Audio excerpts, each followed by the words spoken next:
মহান আল্লাহ পাক রব্বুল আলামিন এক ও অদ্বিতীয় অনুপম সত্তা।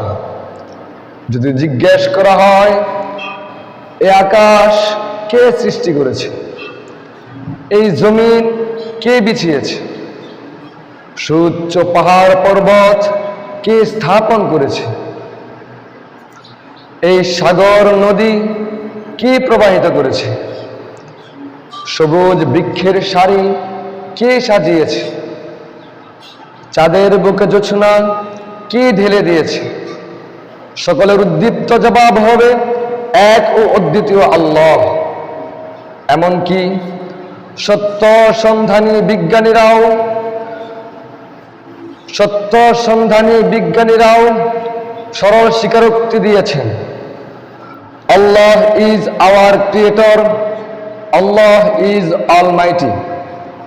আল্লাহ আমাদের সৃষ্টিকর্তা, আল্লাহ সর্বশক্তিমান।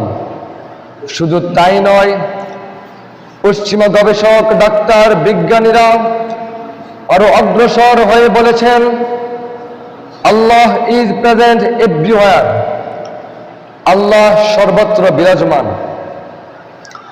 মহান আল্লাহ পাক রব্বুল আলামিন ঐশী গ্রন্থ আল কুরআনুল কারীমে নিজ পরিচয় উল্লেখ করে বলেছেন, ওয়াহুয়াল আজিজুল হাকিম, তিনি শক্তিধর, মহাপ্রজ্ঞাময়।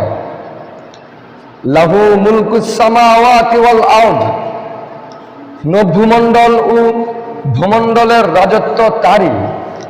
আসমান ও জমিনের একচ্ছত্র অধিপতি তিনি।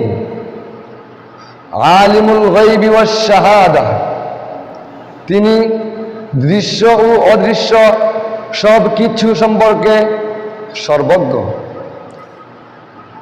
হুয়াল্লাহুল খালিকুল বারিউল মুসাউবির, তিনি স্রষ্টা, তিনি উদ্ভাবক, তিনি রূপদাতা। লাহুল আসমাউল হুসনা, সকল উত্তম নামসমূহ তারই জন্য। হুয়াল্লাযী জাআলাশ শামসা দিয়াআও ওয়াল কমারা নূরা, হুয়াল্লাযী জাআলাশ শামসা দিয়াআও ওয়াল কমারা নূরা, সূর্যকে তেজস্কর, চন্দ্রকে জ্যোতির্ময় তিনিই করেছেন। তাই তার প্রতি অকাট্য বিশ্বাসের বলে বলিয়ান হতে হবে। তাই তো আমি কবির কণ্ঠে কণ্ঠ মিলিয়ে বলতে চাই, আজ भी हो जो इब्राहिम का ईमा पैदा, आग कर सकती है अंदाजे गुलिस्ता पैदा। থাকে যদি আজ তোমাদের মাঝে ইব্রাহিমের সেই বজ্র ঈমান, এ আগুন তবে হইবে আবার স্নিগ্ধ শীতল ফুলবাগান।